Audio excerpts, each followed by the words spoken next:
Then at the very end, we seem to be discussing a very important and vital topic on nationalism and the age of the one world. Without further ado, I would like Gautam, I would request Gautam, who is a lawyer, to actually define what nationalism is today. Nationalism is different things to different people. So, from the perspective of the Constitution, how would you define nationalism? And put it in perspective for us. Yeah, thank you. I'll just begin with a small historical anecdote going back to the Constituent Assembly, which is, of course, a very valorized body and credited with the framing of the Constitution, a progressive document for its time. And there was a member of the Constituent Assembly called Jaipal Munda, who was a representative of the Adivasi people. And the debate was on about protecting or providing safeguards for the Adivasi people, and the debate was what form would these safeguards take. And in the assembly, he says that, look, we all have, as indigenous Adivasi people, we all have our own republics. He uses the word our own republics, and he says that we have our own flag. Every republic has its own flag, and there's the Indian flag. And the constitution I want will have space for both those flags. Now that, of course, was shot down in the assembly, and he himself was not taken seriously. But there was a certain vision of, let's say, plurinationalism or plural nationalism that was present in the assembly, which was erased. And I think that's something which we should talk about a bit. So just to use that to frame what I'm going to say. So nationalism basically means any philosophy or movement that places the nation as at its center. And there's often an equation of nation with nation state. But nation states are a very recent creation. They're not eternal, they're not immutable. And so when we think of Indian nationalism, we think of the anti-colonial nationalism, a kind of civic, secular nationalism that was the Congress Party's nationalism. And we think of the cultural or religious nationalism that's dominant today and as a foil to that nationalism.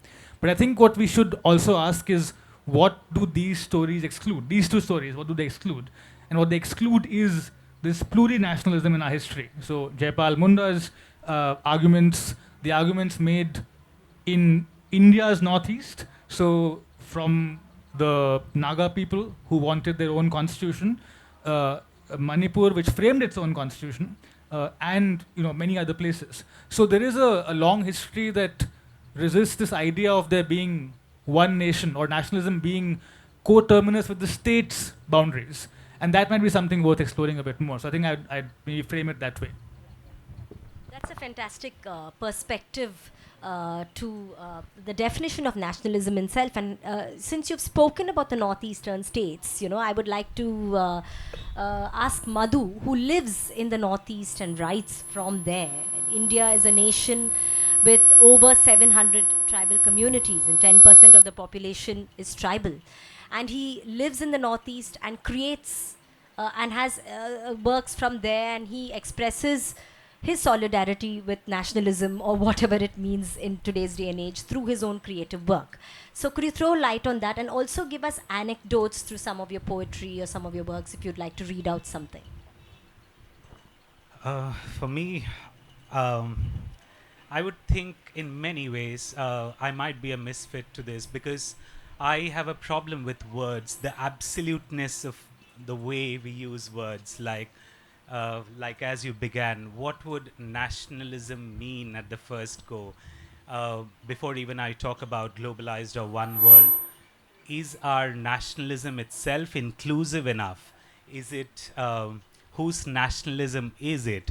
Because when I work with a lot of indigenous communities, and a sense of, like, through poetry, I translate poetry, poems of indigenous people. And now that you beautifully began with Jaipal Munda, so because see, when you're talking about nationalism or globalization, I think globalization or one world is a corporate terminology, and corporates work closely with governments, and governments, so which means that there is a nexus, and the corporations themselves have a are in a state of governance. They govern most of the things.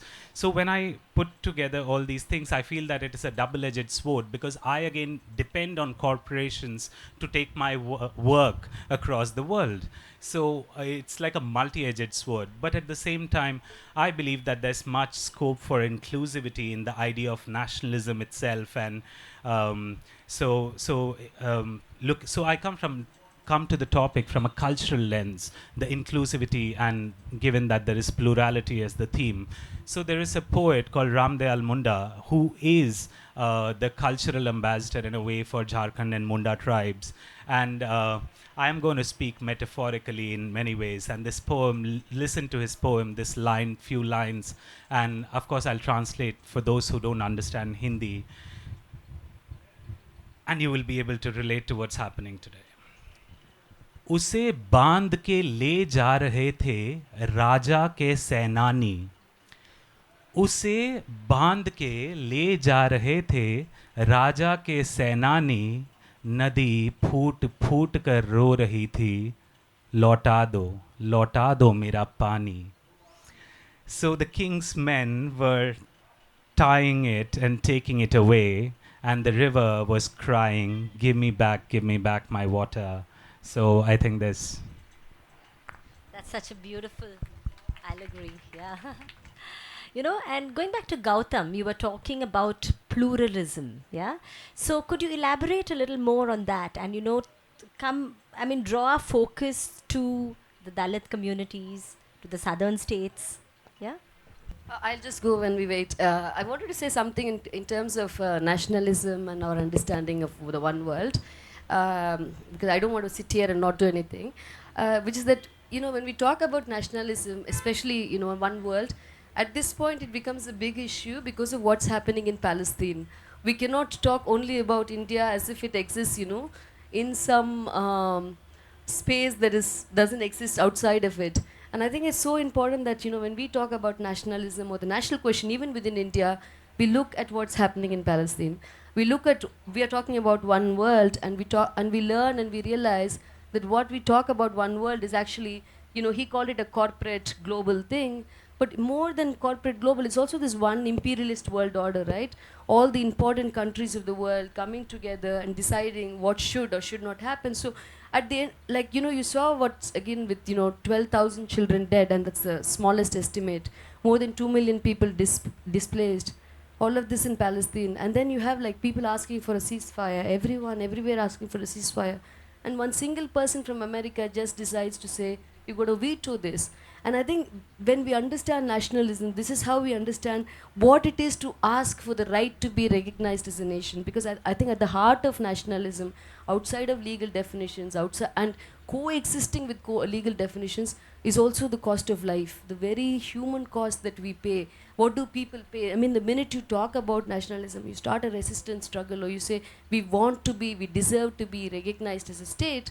I mean, that's when genocide happens, that's when killings happen, that's when, you label terrorist. And so I think that's a very particular, extra legal perhaps, but very important aspect, human aspect to have when we discuss this. Sorry, Gautam, I hope your mic's working. Yeah, so just to take on from that, and that's part of the history here as well, right? So the states of the Northeast that we now know, originally in one group called the NEFA, the Northeastern Frontier Administration.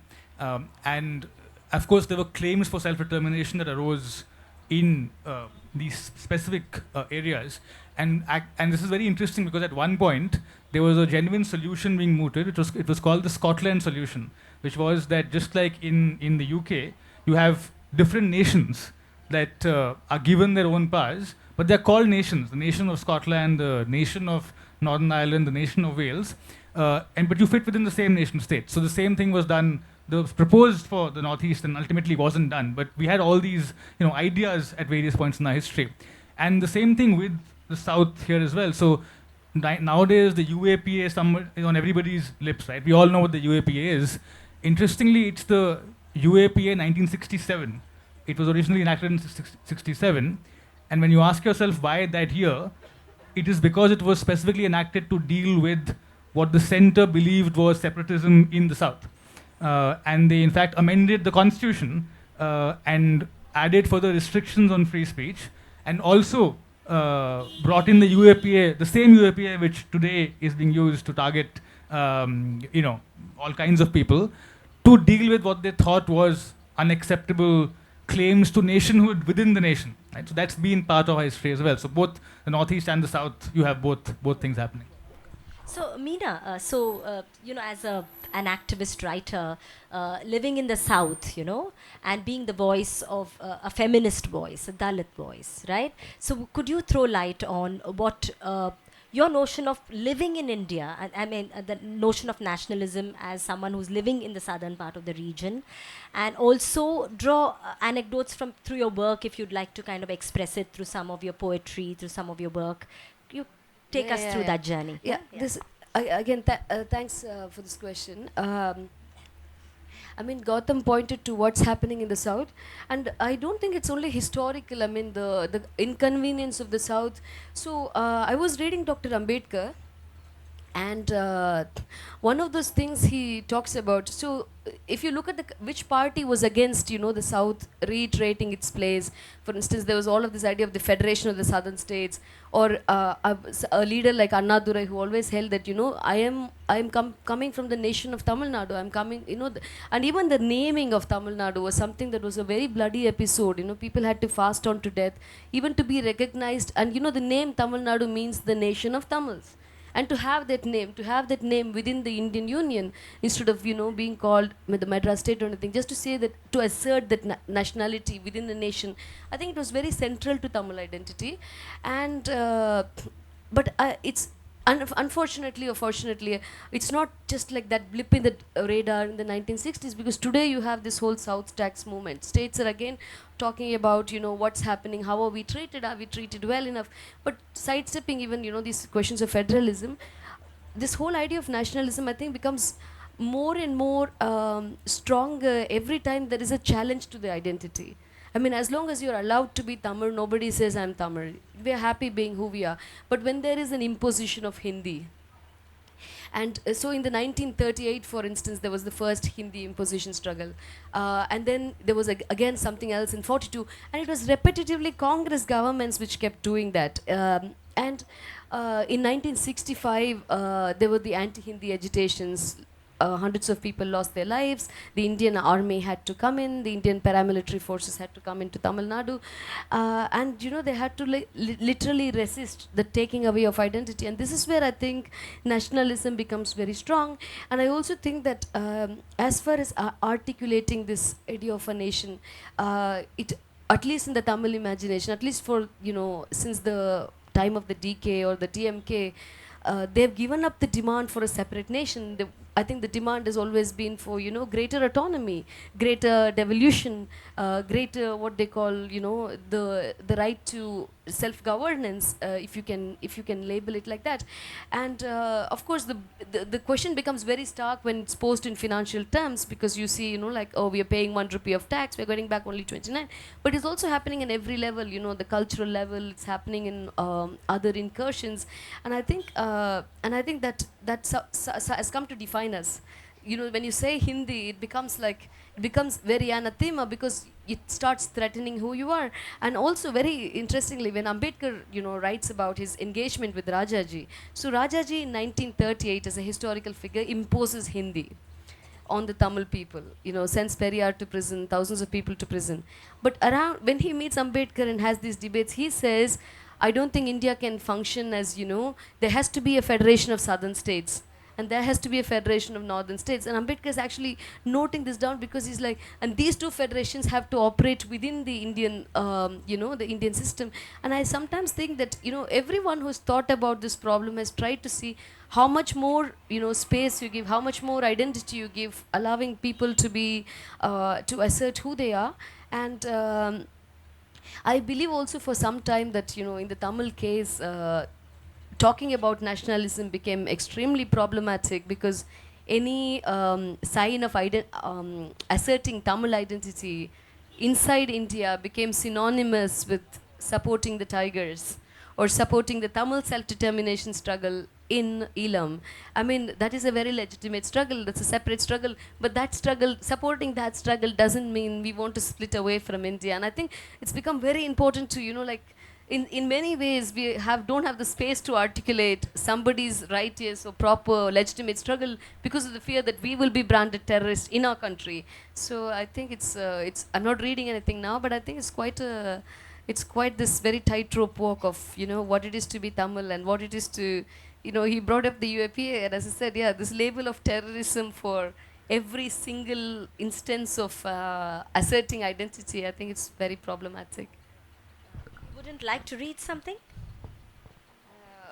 No, I have to think a little bit about what I read. Okay, so Sorry. we'll come Yeah, back come to back you. to me. Yeah, so going back to Gautam actually, so are we like, are there many nations? I mean, could we elaborate a little more on, are there many nations within this one nation, and where are we headed? Like, what's the scene? What's the reality if we were to do a reality check on this whole thing? Yeah, so I think Meena very rightly said we should look, part of this discussion is internationalism as, an antidote to nationalism. And we need to look beyond, of course, our borders. So there are some very interesting constitutions in Latin America. For example, the Constitution of Bolivia. The Constitution of Bolivia's title is the Constitution of the Plurinational Republic of Bolivia, as is the case with Ecuador. So in their constitution making process, what they recognized was that the nation state is not synonymous with nations in terms of people who have a common feeling, a common bond, and in fact that many of those people in the case of Latin America, the indigenous people, have been deprived that recognition that they form nations in their own right historically, and to as a form of reparation you change your entire state's character or name to a plurinational state, and then then of course the constitution provisions has protections. Interestingly, they tried this in Chile in the recent constitutional referendum to overturn Pinochet's constitution, and there was a backlash there because the proportion of indigenous people in Chile is much less, so they didn't have the same political power, and their plurinationalism became a major point of right-wing backlash, saying that this constitution is wrong because it seeks to have nations within the nation. So there is an international history here. And I think in the Indian context, to go back to Jaipal Munda, who was very clear about this. He was saying that we are our own nations, and two flags can exist within the same nation state. Like I said, again, going to the Northeast, this was for many years really common. So Manipur, for example, said they drafted their own constitution. In Nagaland, for the longest time, there was a movement for, a separate state, if not a separate state, a separate constitution, and the power to frame their own laws. And in fact, when Nagaland there was an acceptance that it will become a state within the union, there were protests because it was seen as actually selling out the dream of self-determination. So I think that the diversity of India and the pluralism of India, the theme of the festival, actually makes it clear that the nation state and nations are different, and there can actually be nationalisms that exist within the same nation state. And I think that the Northeast is an excellent example of that. So, Madhu, so living in the Northeast, right? There's, and especially at this time, with so much happening in Manipur and across the Arunachal border, and as a creative expressionist who's living in those regions, could you kind of throw light on what is happening there, and how you are trying to, through your work, make a statement, kind of. Because we need to all stay together when we are all kind of, it's all seemingly disintegrating, And if you could read one of your works. I'll happily read one of my work later. But yeah, I think one of the things that you're saying, like, see, I'm living in the North, so I think I would like to go take a step back to localism maybe, because the idea of, let's say, looking for light in a cultural space, and I was having a conversation with Juana, and she's this Mexican translator as well. She was talking about how these corporations have got into small nuances of cultural spaces, maybe in animistic hymns and spaces like that. For me, that itself, but at the same time, on the other end of all this spectrum, when I look at it from a cultural lens, how is this story of, um, let's say, indigenous resilience to when we were talking about a nation, when we are talking about a state, when we were how is it lesser important, and how is it? I want to ask this question, this is a question even to myself, and I don't want to answer for it. Let's say I'm talking about, imagine this, in this whole setup of in a modern world, we are living in cities. What matters to most in a Monpa tribe of um, Arunachal Tawang space is what is important to that community is yak dung. And how is it not featuring? I mean, because if we are ready to go to other countries' issues, I want to come to spaces which are very nuanced, and who is going to give those, and why yak dung is important. Look at the resilience, climate resilience, or whatever you want to. I mean, I have a problem with words, as I said. I will name whatever you call it. But look at this small anecdote I'm going to say. So, there's this villagers have yaks. So, and the yaks and the manure is the yak dung. This story, we were discussing this story a few weeks ago with my friend who is doing narratives of climate resilience. And so yaks go around and their dung is there. So how do you manure your field? And manure, they want to manure it that way. They don't want to fertilize it like we do. So they bring in these yaks every couple of nights at one field. So all the yaks in the community, in the village, just herd in one. So they do the dung there for a couple of days, go to the next field, go to the next field.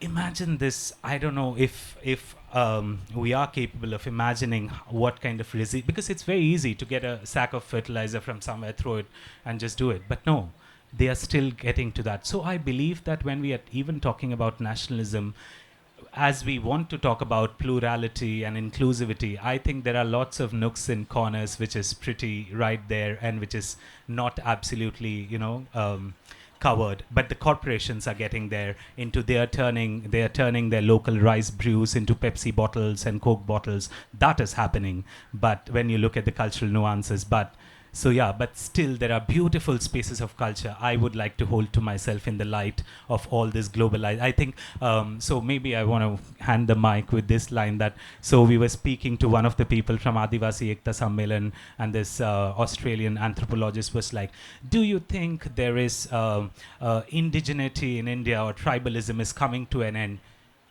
And that guy was he's an old guy, and he is one of the founding members of Adivasi Ekta Parishad.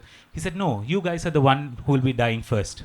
Who eats out of a packet and all this. And we know how to survive. We know the plants, we know the forests, we know our every single thing. We will survive. You are the ones who order food on Swiggy who will die first, and not us. So that is localization in a globalized world. Yeah, thanks. Coming to Meena, we would love to hear your perspective on nationalism, especially through the repertoire of the work that you do, and if you can express it through certain anecdotes that you'd like to sort of present. Thanks for this opportunity. Thanks also, Madhu, for opening the floor to this question of very extractive capitalism, right? So, we talk about the nation. And let's take the example of Bastar. So, I mean, last year I went to this place called Silgare, where the CRPF actually shot down, a couple of tribal Adivasi villages who were protesting against mining operations and basically road widening, because nobody wants those, 8-lane roads. It's not for people's transportation, it's to, extract resources. And obviously, when people are protesting this kind of mining, they're called anti-national. They're like, oh, you don't want India's development. But on the other hand, what's the development that India has got for them in Bastar is that, there's the nearest hospital in Silgare was like 17 kilometers away. There's no school, there's no toilet in that village. I mean, like the closest, and the way in which the nation has started to function as well is that the army is trying to run these integrated development camps, and what it calls these integrated development camps, the PSU, the bank, the school, the nursery, the Anganwadi, everything is inside a camp. So to access your services as a citizen, like what the connection between the state and the citizen is engineered through the army, which means you're constantly in this absolute web of surveillance. And if you speak out against that, I mean, like having this absolute surveillance on a population in mass, but when you speak out against that, the first thing that comes to you is this charge of anti-national. I mean, and I really think it's very interesting, you know, like ever since Bhatia flagged this question about UAPA, it's like eating every time someone is trying to raise an issue, to democratize this country, try to raise an issue to make this a more equal place, a more habitable place, they always call anti-national. You know, like Ambedkar on his time or Periyar in his time, when they were talking about, let's say, caste, people were like, oh, why are you not part of the broader struggle? The broader struggle is the national struggle. Why are you talking about this mini struggle? Why are you talking about caste when we should be talking about British colonialism? And I think that, you know, somehow, you know, asking for these smaller rights means, and it's still happening today, isn't it? Like in this political climate, if you're not with us, you're against us. So if you're not someone, and 2 days ago I was talking to Manoj Mita um, on Hindutva and asking, what does Hindutva mean? And he said to me, Hindutva is nothing but Brahmanism wearing the mask of nationalism. And I really think it's something for us to just, I mean, like, just let those words there, and I'm going to hand it. So yeah, so Gautam, is there a struggle actually, you know, to bring all these different nations that we are talking about into under one umbrella in the context of India? Yeah, so historically it's always been a struggle, right? So um, and so if you look at, for example, the case of Nagaland, it's an excellent example because for the longest time the state was unwilling to accede to the demands that were coming from the Naga people, and they were willing to have a military uh, conflict, and they did have a military conflict there for many years, until they found that the costs of that military conflict are too high, and it's not solving the problem. And then the state decides that, okay, we will accord a measure of self-determination in order to bring Nagaland into the national fold. So I think that it's been a history of struggle and an often violent struggle. I think the reason for that is that when the Indian Constitution was being framed, for many reasons that we can go into, but for many reasons, there was a fear of pluralism in terms of territorial pluralism, right? So there was a fear that if pluralism in terms of various territories of India was recognized, then the nation would not hold together; it would split apart. And therefore the constitution became quite a centralized or centralizing document in this respect, in that in the original constitution, apart from Jammu and Kashmir, which was Article 370, and that was because of the geopolitical significance of Kashmir, gave it a bargaining power that other states did not have. No other state or nation was recognized in the constitution. And then through a series of struggles, you have Article 371 A, B, C, D, E, F, G, H, I, J, and each of those provisions which accord special status to some state or the other are the result of struggle. And if you look at they're all different dates, some 1960, 1965, so it all marks a point at which the Indian state recognized that it cannot function without according or devolving certain kinds of power. So that's been our history. Our history has been a reluctance on the part of the center, whoever is the center, to let power go to various parts of the country, and a struggle for political power from various parts. And the constitution now reflects those struggles. It's in the constitutional terrain. You can see it inscribed in the constitutional text at various points. So Meena, would you like to add to that? Yeah, I was actually fascinated when you brought up the example of Nagaland. One, from learning its history, but also Tamil Nadu has a special connection to Nagaland because R.N. Ravi, who is our governor, who refuses to sign any of the bills that the Legislative Assembly passes unanimously. He's been sitting on them, it's gone to the Supreme Court, they've sent it again, he's sent it to the President. And, basically, who is the one-man army sparking all of this anger, because people are like, we are a democratically elected government of Tamil Nadu. We have the mandate of the people of Tamil Nadu, and we cannot pass a bill because a governor somehow, acts as an extrajudicial officer of Delhi and doesn't let it happen. And this man was from Nagaland, an intelligence officer, governor of Nagaland, and now comes here, and also, is again, this office of the governor is something I didn't think of, but that is how I also think this idea of autonomy is absolutely being subverted, because we have a legislative assembly, we want to do things, but then our democratic process as a state is completely stalled by this office of the governor, which is like, it's I mean, if it was British India, I would be on the streets, right? Like, if somebody was doing this. And Kerala, again, I mean, like, it's you're not new to this, I think. So yeah, so Kerala also facing the very similar problems. So maybe Gautam, your legal expertise on this governor's role and nationhood. I mean, I think in short, governors are a colonial appendage. Their purpose was to control recalcitrant territories, and it became a post-colonial appendage to control recalcitrant states. So it's just been a continuity in that sense. Um, Actually, I'm going to throw the floor open to questions, but before that, maybe you all could all sum it up, a little bit by saying, by telling people about what you think, how exactly should we hold on to this notion of nationalism? Should we hold on to it at all?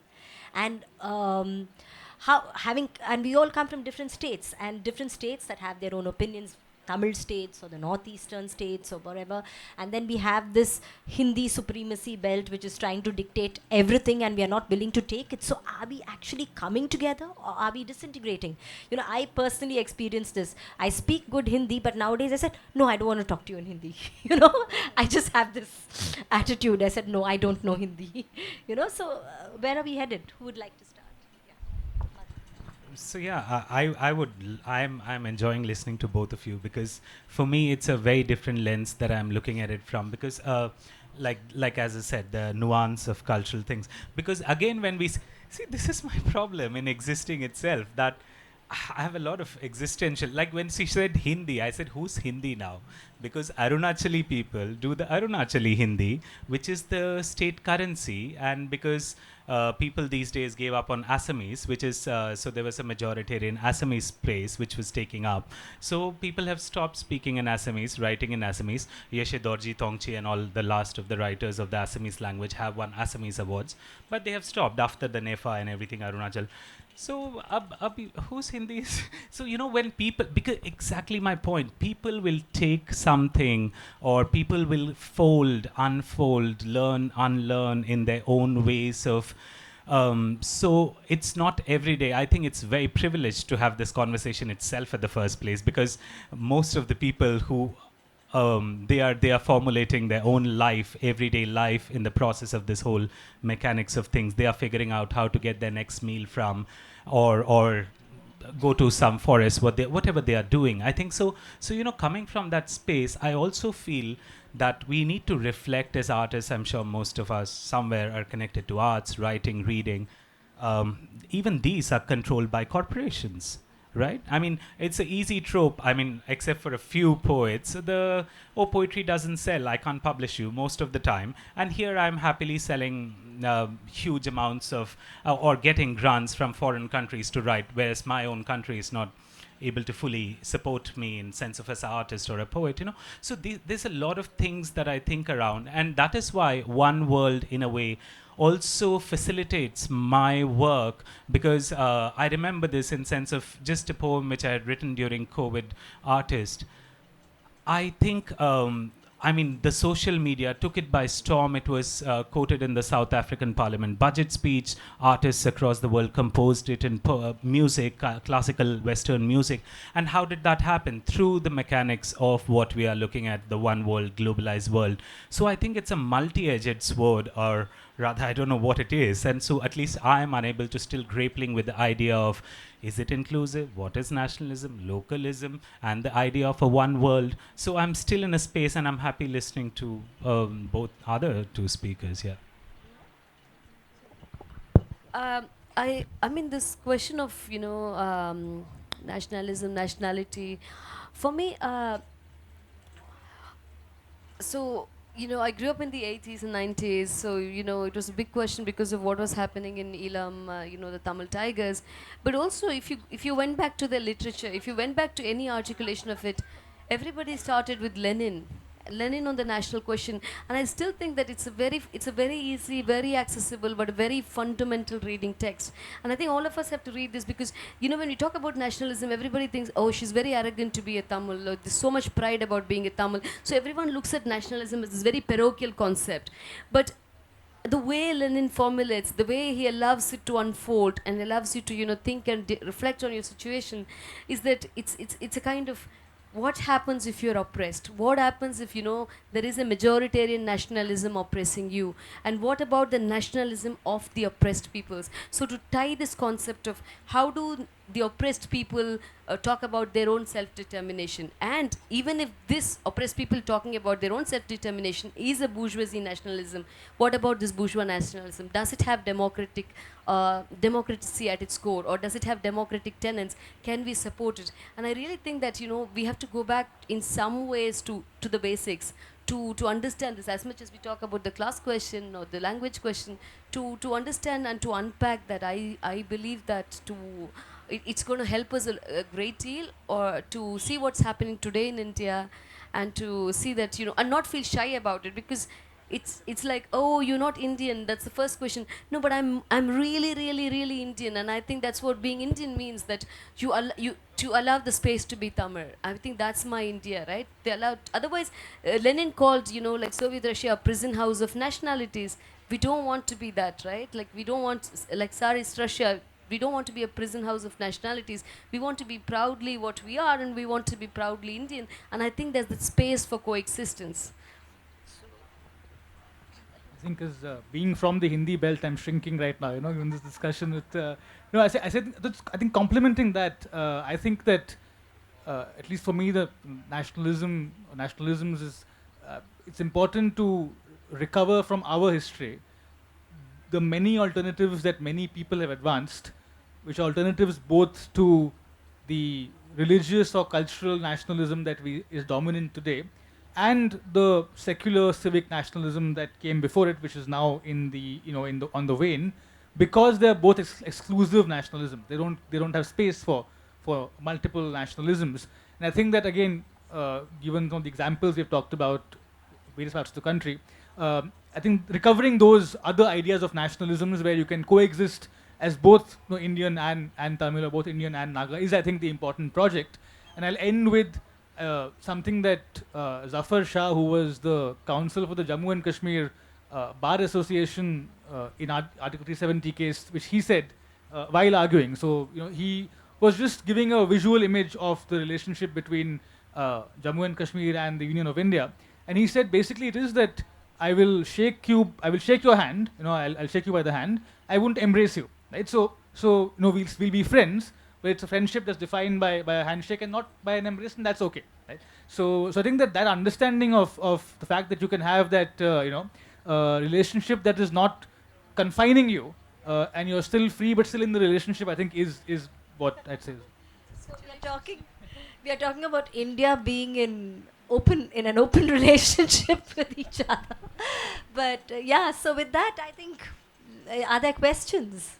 Everybody talked about the different pockets of nationalism that we have, including ethno-cultural nationalism that we have now, and the civic nationalism, and plurinational identities that we had. So, what is it that, according to each of you, could be that binder that is needed so that the Indian Union survives? Well, I think that the Constitution has that space, right? So what you see in our history is that in order to address the claims of various nationalisms, we have amended the Constitution to accommodate those claims. Now, the argument is it's not been enough often, but what it shows is that it is possible, right? And if you look at our history, if you look at the negotiations that the Indian Union entered into with, say, Nagas or with the Mizos, and over time they crystallized into constitutional arrangements. I think that's the only real answer. So So a constitution that is accommodative of those nationalisms and has space for both the, the Indian Union as being, you know, its focal point, but also on equal terms other kinds of nationalisms which coexist. I think that's the only framework that can work. Everything else then devolves into a kind of ethnic supremacist idea, right? So yeah. Indian Union is thriving. Whose lens are you looking at it from? Is the question. So it's a very cryptic comment because exactly some pockets, and also when so I am discomforted by the idea of absoluteness of anything. And so when people and when authors or when anybody, all I can urge you in some amount of absoluteness is read my poetry. And that is the only, and that's where, so that is the only little amount of absoluteness partially I'm putting it out to the world. Because even when other authors, big authors in quotes, speak, and they speak with so much absoluteness, and I'm like, oh, this happened and that, because so it's more why I'm speaking cryptically is because deep down I'm a poet and metaphors work for me better than words. So even when, let's go, somebody goes to the Northeast and comes back, and they, let's say they took a trip to Mizoram or somewhere, and they'll come and tell you, hey, they do that there. Who do that where? I mean, even when we speak of, hey, tribals do who is a tribal? Or tribal development. So lots of things discomfort me in many, many ways. Like even we had a raging army. I mean, she's not feeling well. She left. So we had a session together last time around some rebel thing also, I and Meena. So I was like, I'm discomforted by the idea of a woman and child development department. It could be a parent child develop. I don't know, because it's easy just to put the child onto the mother and say, hey, you take care of it. Woman and child, remember? Woman. And she came from a different angle, of course. She said that the pain of any woman in just bearing a baby. But I'm coming from a different angle. So you see, there is multiple, anything which we pick up has so many angles to it, because you cannot argue with me that it is so much easier to put the baby on the mother and say that, hey, mother and child, history, look at things, and you are tied to this, and I'm going to go out and have fun. So everything what we look at, and that the nuances. So I believe, I don't know how unions might, that's a big question. I'm a poet and a recluse writing from Guwahati in many ways. So for me, the beauty of things and the little, because it is a gory world, it's a dark world, it is, I mean, it's reality is more dystopian than we know. And so for me, finding that light matters for myself, not for anybody else. Yeah.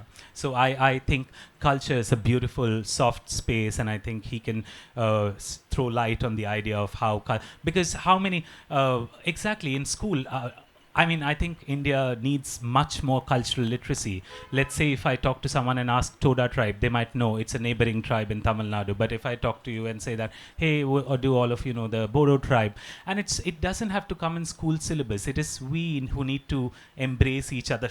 At least begin by shaking hands with each other. And what she said about coexistence, and that needs to happen actively, because 75 years of independence and we still don't know who are our fellow countrymen, and isn't that sad?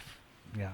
Good evening, guys. My name is Abhijit Pradeep. So my first question is to Meena ma'am.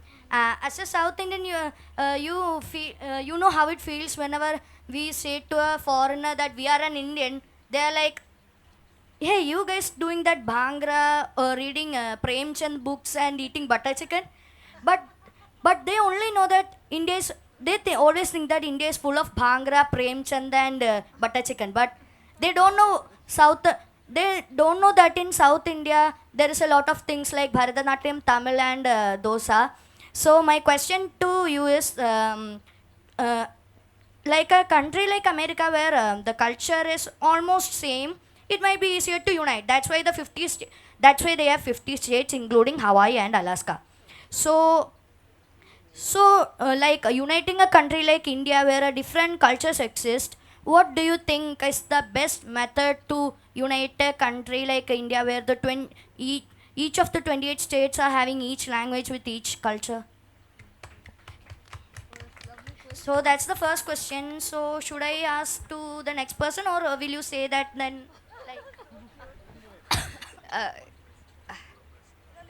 let's, yeah, he can ask.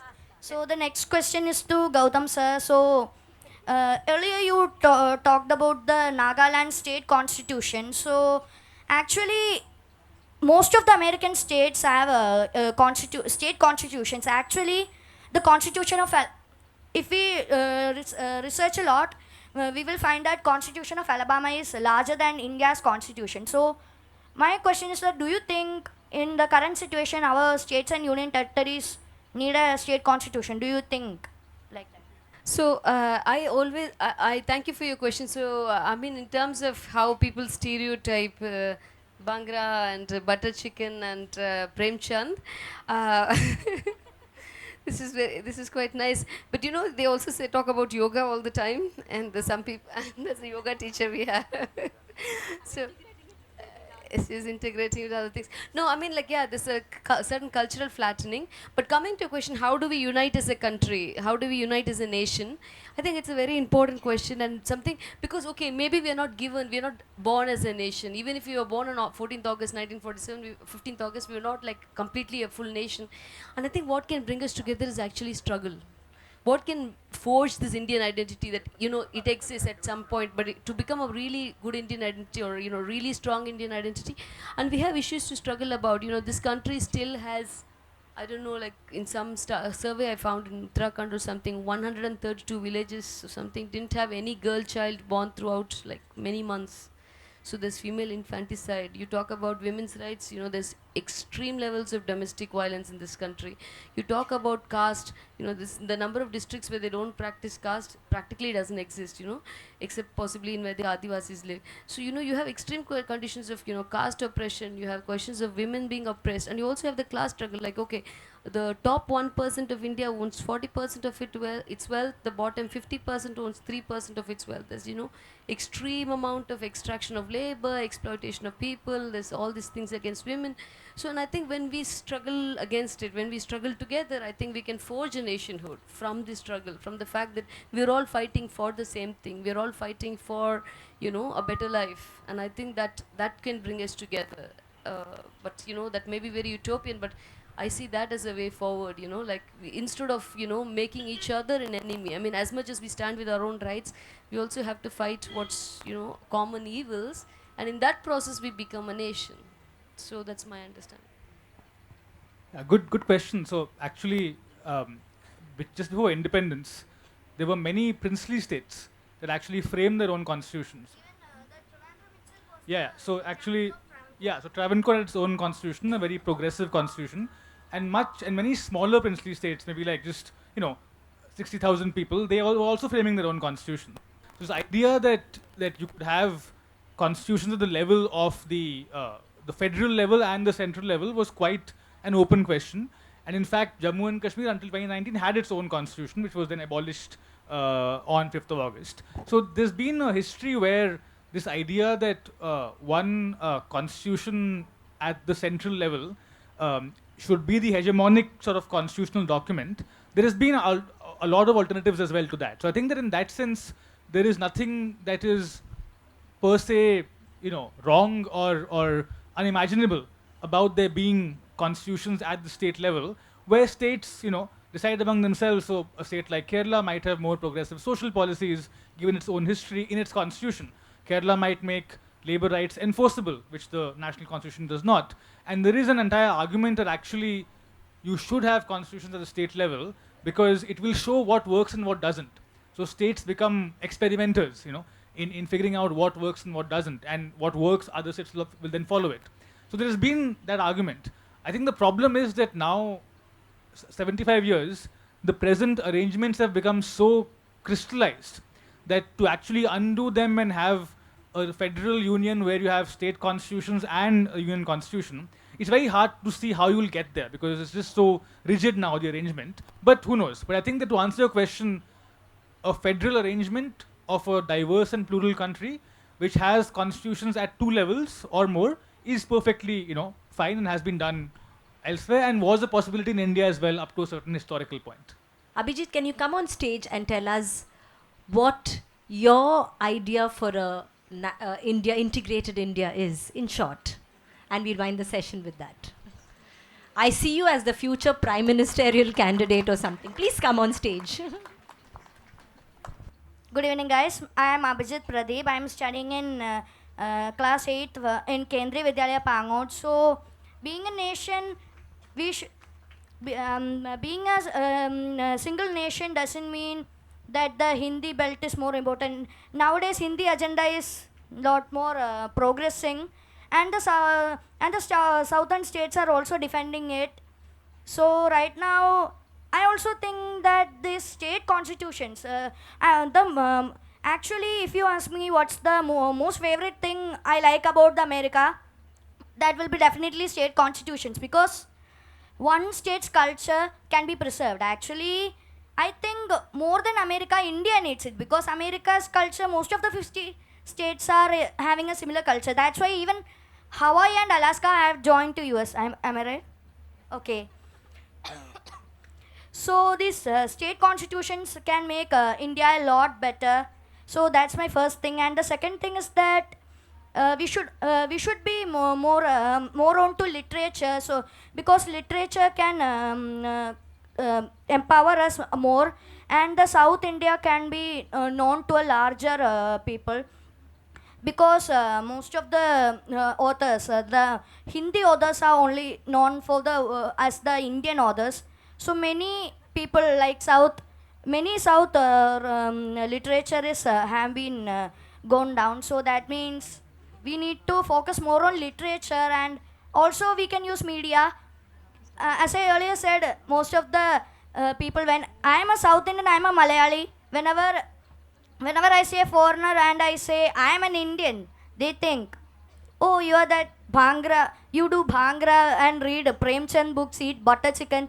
But they don't know that, but they don't know that we have Kathakali, T. Padmanabhan story and Masala Dosa.